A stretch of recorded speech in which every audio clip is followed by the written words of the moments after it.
Assalamualaikum warahmatullahi wabarakatuh. Saya Melinda Saraswati dari kelas 6B akan mempresentasikan tugas individu ketiga pada mata kuliah Inovasi Pendidikan. Yang pertama, bagaimana cara strategi pendidikan dapat dilaksanakan secara efektif? Yang pertama, yaitu strategi pendidikan akan dapat digunakan secara tepat dalam kondisi dan situasi sebagai berikut. Yang pertama, apabila perubahan sosial yang diinginkan tidak harus terjadi dalam waktu yang singkat atau tidak ingin segera cepat berlalu.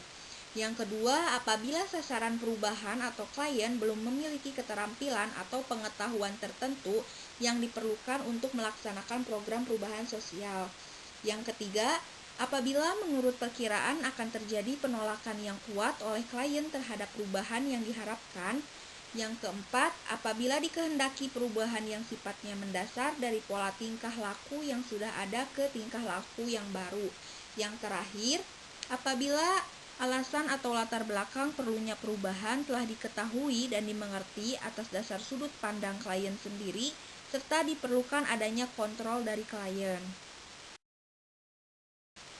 Yang kedua, yaitu strategi pendidikan untuk melaksanakan program perubahan akan efektif jika pertama, digunakan untuk menanamkan prinsip-prinsip yang perlu dikuasai untuk digunakan sebagai dasar tindakan selanjutnya.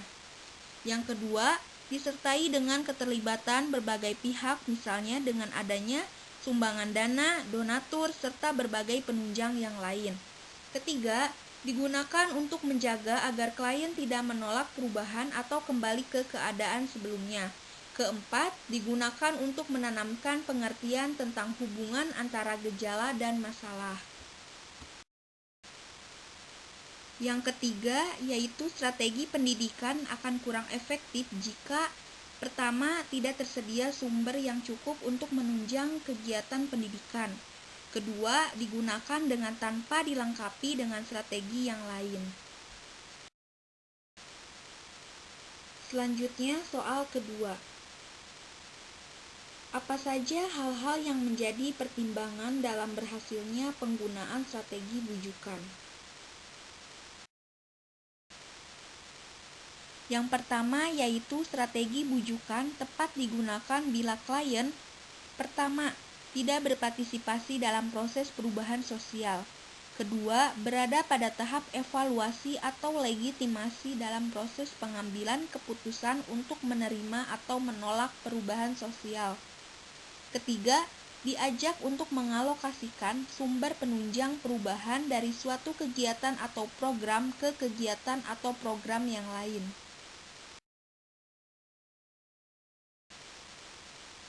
Yang kedua yaitu strategi bujukan tepat digunakan jika pertama, masalah dianggap kurang penting atau jika cara pemecahan masalah kurang efektif. Kedua, pelaksana program perubahan tidak memiliki alat kontrol secara langsung terhadap klien. Ketiga, sebenarnya perubahan sosial sangat bermanfaat tetapi menganggap mengandung suatu resiko yang dapat menimbulkan perpecahan. Keempat, perubahan tidak dapat dicobakan, sukar dimengerti, dan tidak dapat diamati kemanfaatannya secara langsung. Kelima, dimanfaatkan untuk melawan penolakan terhadap perubahan pada saat awal diperkenalkannya perubahan sosial yang diharapkan. Selanjutnya, soal ketiga. Apakah ada hubungan antara satu karakteristik dengan yang lainnya?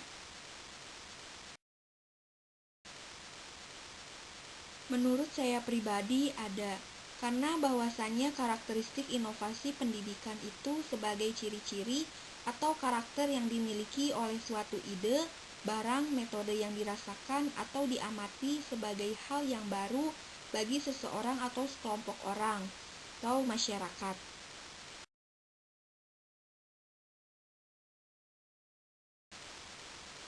Selanjutnya soal keempat. Apa faktor yang menentukan efektivitas pelaksanaan program perubahan sosial?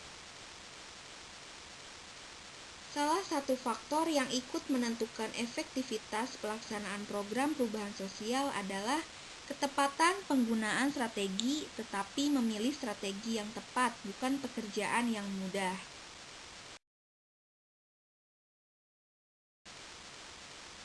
Selanjutnya, soal kelima.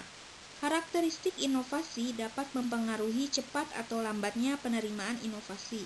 Menurut Everett M. Rogers, karakteristik inovasi diantaranya adalah keunggulan relatif dan kompatibel atau compatibility. Kemukakan pendapat Anda mengenai perbedaan kedua karakteristik tersebut.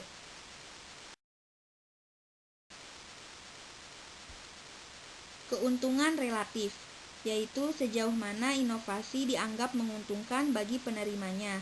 Tingkat keuntungan atau kemanfaatan suatu inovasi dapat diukur berdasarkan nilai ekonominya, atau mungkin dari faktor status sosial, kesenangan, kepuasan, atau karena mempunyai komponen yang sangat penting.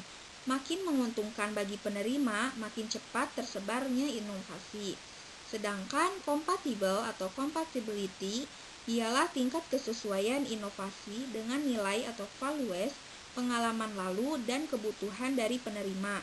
Inovasi yang tidak sesuai dengan nilai atau norma yang diyakini oleh penerima tidak akan diterima secepat inovasi yang sesuai dengan norma yang ada. Misalnya, penyebar luasan penggunaan alat kontrasepsi di masyarakat yang keyakinan agamanya melarang penggunaan alat tersebut, maka tentu saja penyebar inovasi akan terhambat.